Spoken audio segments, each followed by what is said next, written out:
الذين آتيناهم الكتاب يعرفونه كما يعرفون أبناءهم وإن فريقا منهم ليكتمون الحق وهم يعلمون. Those to whom we have given the book recognize the place towards which one must turn in prayer, as well as they recognize their own sons, even though a group of them knowingly conceals the truth, as well as they recognize their own sons. To recognize something as well as one recognizes one's sons is an Arabic idiom. It is used with regard to things which one knows without the least shadow of a doubt. The Jewish and Christian scholars were well aware that the Kaaba had been constructed by Abraham and that Jerusalem had been built by Solomon some 1300 years after that, and that in his time it was made the Qibla. This is an unquestionable historical fact, and they knew it to be so. الحق من ربك فلا تكونن من الممترين. This is a definite truth from your Lord. Be not then among the doubters. وَلِكُلٍّ وِجْهَةٌ هُوَ مُوَلِّيهَا فَاسْتَبِقُوا الْخَيْرَاتِ أَيْنَمَا تَكُونُوا يَأْتِ بِكُمُ اللَّهُ جَمِيعًا إِنَّ اللَّهَ عَلَى كُلِّ شَيْءٍ قَدِيرٌ. Everyone has a direction towards which he turns, so excel one another in good works. Allah will bring you all together wherever you might be, for nothing is beyond His power. So excel one another in good works. There is a subtle gap between this sentence and the next, a gap which the reader can fill with just a little reflection. The idea conveyed here is that anyone who prays will, after all, have to turn his face in some direction. But what is of real significance is not the turning of one's face in some specific direction, but one's orientation to righteousness for the sake of which one performs the ritual prayer. A man's real concern should be moral excellence rather than controversies regarding such formal regulations as the direction of prayer.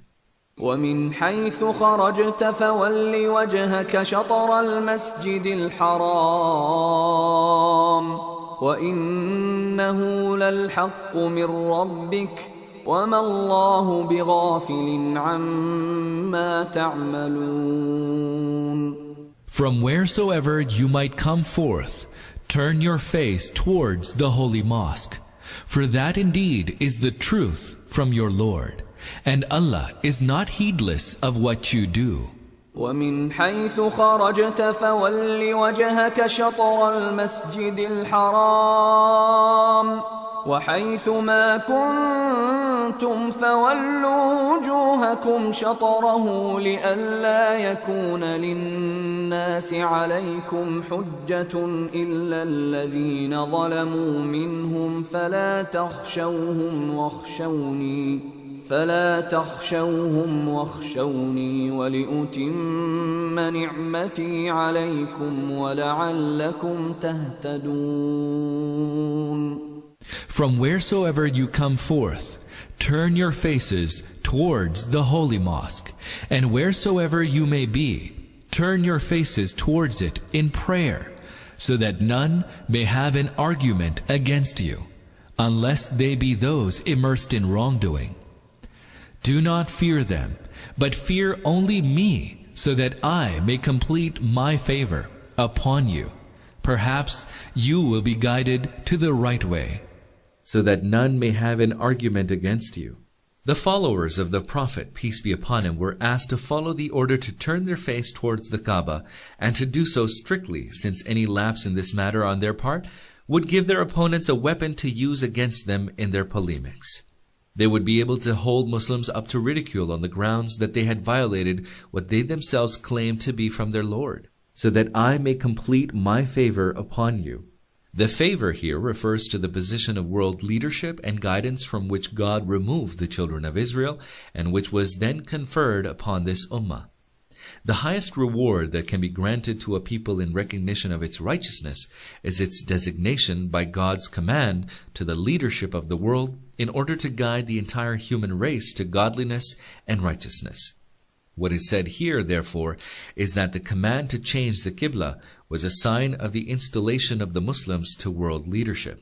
Hence, the Muslims should follow the directives of God, if for no other reason than that ingratitude and disobedience might deprive them of the honor that had been bestowed upon them. Perhaps you will be guided to the right way. Perhaps you will be guided to the right way is indicative here of the regal majesty appropriate for God's address to His creatures. The indication from a sovereign, while addressing his slave, that the latter could expect some favor from him, is quite enough to make that slave rejoice and celebrate. كما أرسلنا فيكم رسولا منكم يتلو عليكم آياتنا ويزكيكم ويعلمكم الكتاب والحكمة ويعلمكم ما لم تكونوا تعلمون. Just as when we sent a messenger among you, who recites to you our signs, purifies your lives, instructs you in the book and in wisdom, and instructs you on what you knew not. فاذكروني أذكركم واشكروا لي ولا تكفرون. So remember me, and I shall remember you. Give thanks to me, and do not be ungrateful to me for my favors. يا أيها الذين آمنوا استعينوا بالصبر والصلاة إن الله مع الصابرين. Believers, seek help in patience and in prayer. Allah is with the patient ones. Believers, since the Ummah has been invested with world leadership, a set of necessary directives is now provided for its guidance. Before laying down these directives, it seemed necessary to caution the Muslims that the office which had been conferred on them was indeed no bed of roses. On the contrary, it was a great and perilous responsibility. Once they undertook it, they would be subjected to all kinds of afflictions, put to all kinds of trials and tribulations, and made to bear all kinds of deprivation. If, however, the Muslims persisted along the path of God, despite the perils, they would be rewarded with God's favor in full measure. Allah is with the patient ones. To acquire the strength that is needed to bear this heavy burden of responsibility, the believers should do two things. They should develop patience, and they should strengthen themselves by devoting themselves to prayer. Later, we shall encounter elaborations which will show that patience is a word embracing a whole set of moral virtues of the utmost importance. Patience is indeed an indispensable key to success. Likewise, we shall later have occasion to note in some detail how prayer prepares the Muslims, both as individuals and as a collective body, to carry out their mission. ولا تقولوا لمن يقتل في سبيل الله أموات بل أحياء ولكن لا تشعرون. And do not say of those who are killed in the way of Allah that they are dead. They are alive, even though you have no knowledge of their life. They are alive, even though you have no knowledge of their life. The word death, as well as its general concept, has a depressing effect. People have therefore been instructed not to refer to martyrs who laid down their lives for God as dead, since this might lead to the dissipation of the spirit which enables people to struggle and make sacrifices in God's cause. Instead, people have been instructed to bear in mind that anyone who lays down his life for God has in fact attained immortality. As well as being a statement of fact, this also helps to arouse and sustain courage. وَلَنَبْلُوَنَّكُمْ بِشَيْءٍ مِّنَ الْخَوْفِ وَالْجُوعِ وَنَقْصٍ من الأموال والأنفس والثمرات وبشر الصابرين. We shall certainly test you by afflicting fear, hunger, loss of properties and lives, and fruits upon you. Give glad tidings then to those who remain patient. الذين إذا أصابتهم مصيبة قالوا إنا لله وإنا إليه راجعون. And when an affliction smites them, they say, Verily, to Allah do we belong, and it is to Him that we are destined to return. And it is to Him that we are destined to return. Saying does not signify the mere making of a statement. It means a statement which is accompanied by a deep conviction in one's heart. To Allah do we belong. This being so, a man is bound to think that whatever has been sacrificed for God has in fact attained its legitimate end, for it has been spent in the way of the one to whom all things truly belong. And it is to Him that we are destined to return refers to the fact that man will not stay forever in this world and will return sooner or later to God. And if man is indeed destined to return to God, why should he not return to Him, having spent his all, having staked his life for His sake? This alternative is preferable to the pursuit of self-aggrandizement and then meeting death either by sickness or accident. أولئك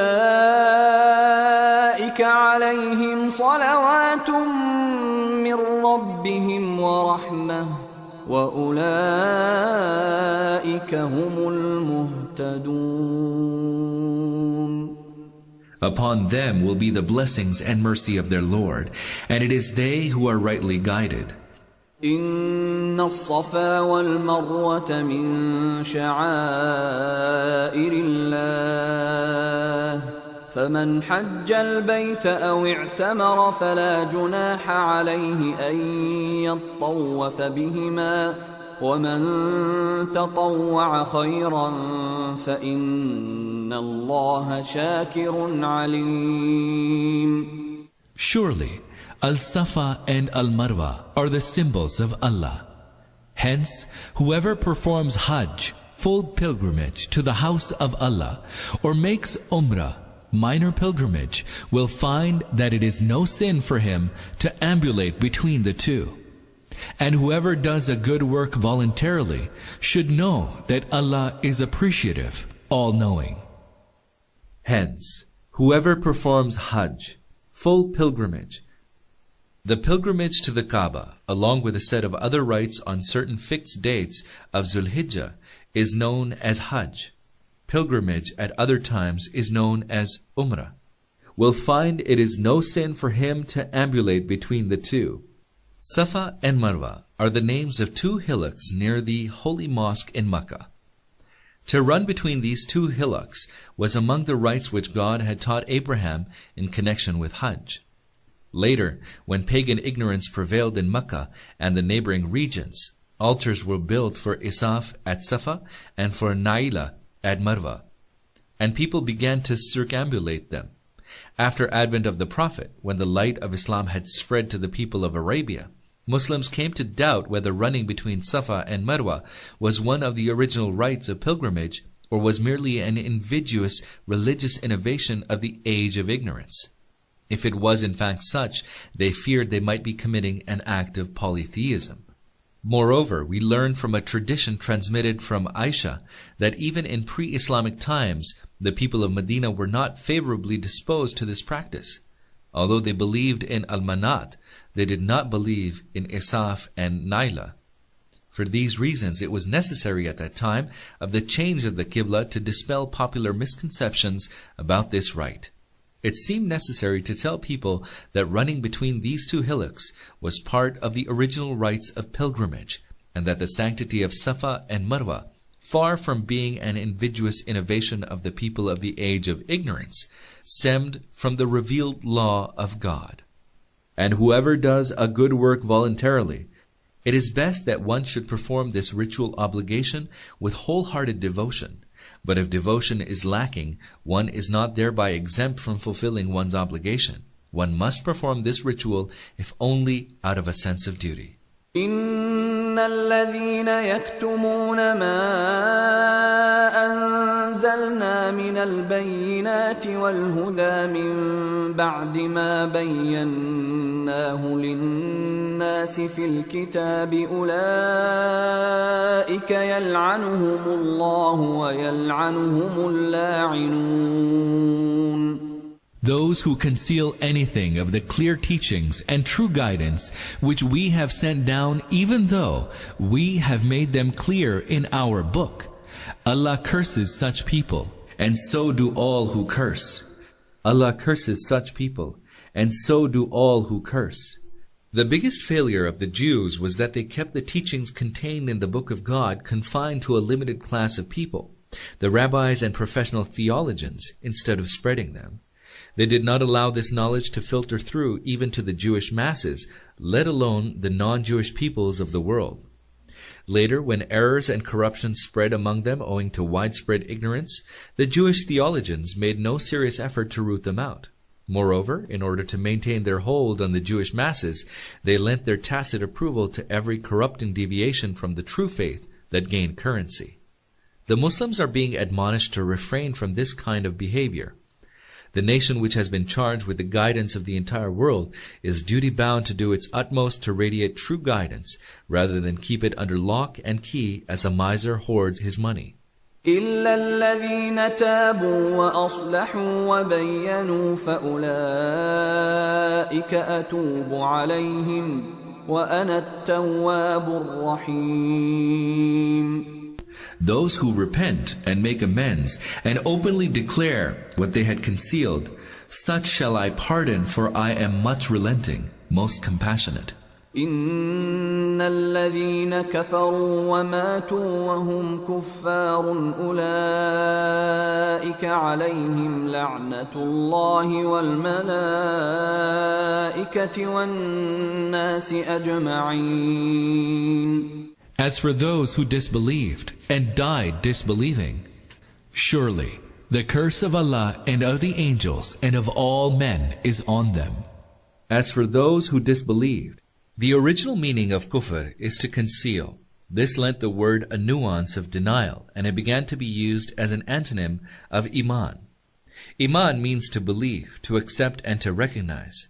Kufr, on the contrary, denotes refusal to believe, to deny, to reject. According to the Quran, there are several possible forms of disbelief. One is to refuse either to believe in the existence of God, to acknowledge His sovereignty, to recognize Him as the only Lord of the universe and of mankind, or to recognize Him as the only Lord and the only object of worship and adoration. The second form of disbelief is when a man recognizes the existence of God, but still refuses to accept His ordinances and directives as the only source of true guidance, and as the true law for his life. The third form of disbelief is when, even though a man recognizes in principle that he ought to follow the guidance of God, he refuses to believe in the prophets who are the means of communicating God's guidance to man. The fourth form of disbelief is to differentiate between one prophet and another, and out of parochialism and bigotry to accept some prophets and reject others. The fifth form of disbelief is the refusal to recognize, either totally or partially, the teachings communicated by the prophets on God's behalf, concerning the beliefs, the principles of morality, and the laws for fashioning human life. The sixth form of disbelief is where a person theoretically accepts all that he should accept, but willfully disobeys God's ordinances and persists in this disobedience, and considers disobedience rather than obedience to God to be true principle of life. All these modes of thought and action are forms of rebellion towards God, and the Quran characterizes each of them as kufr. In addition, the term kufr is used at several places in the Quran in the sense of ingratitude, and in this usage it signifies the exact opposite of shukr, gratitude. Gratefulness consists in feeling thankful to one's benefactor and duly recognizing the value of his benevolence, in making use of it in a manner pleasing to its bestower, and in being utterly loyal to him. Ingratitude denotes, on the contrary, that the man concerned has either failed to recognize the bounty of his benefactor, or considers it to be either the outcome of his own power and ability, or else that of some other person's favor or intercession. Another form of ingratitude consists in failing to recognize fully the worth of the bounty received, and in either allowing it to be wasted or to be used in contravention of the will of the benefactor. This ingratitude includes infidelity and treachery towards the benefactor in disregard of his benevolence and kindness. This kind of kufr is known in ordinary language as ungratefulness. خالدين فيها لا يخفف عنهم العذاب ولا هم ينظرون. Thus shall they abide, and their chastisement shall not be lightened, nor shall they be given respite. وإلهكم إله واحد لا إله إلا هو الرحمن الرحيم. Your God is one God. There is no God but He, the Merciful, the Compassionate. إن في خلق السماوات والأرض واختلاف الليل والنهار والفلك التي تجري في البحر بما ينفع الناس وما أنزل الله من السماء من ماء فأحيا به الأرض بعد موتها وبث فيها من كل دابة وتصريف الرياح والسحاب المسخر بين السماء والأرض لآيات لقوم يعقلون. To guide those who use their reason to this truth, there are many signs in the creation of the heaven and the earth, in the constant alternation of night and day, in the vessels which speed across the sea carrying the things which are of profit to men, in the water which Allah sends down from the heaven, thereby quickening the earth after its death, in the scattering of every kind of animal in the earth, and in the courses of the winds and the clouds pressed into service between heaven and earth, and in the courses of the winds and the clouds pressed into service between heaven and earth. If a man were to observe the constant operation of this universe, reflect on it in a manner befitting a rational being, and think about it without either stubbornness or bias, he would find sufficient signs to convince him that this gigantic system is absolutely subservient to the will of the omnipotent and the wise being, who alone wields all power and authority. Moreover, this system seems to be such as to rule out all possibility of any interference from others, whether independent of the creator of the universe or in partnership with him. Since this one true God is the Lord of all creation, and none else is in possession of any power or authority, none is entitled to any share in his Godhead or overlordship.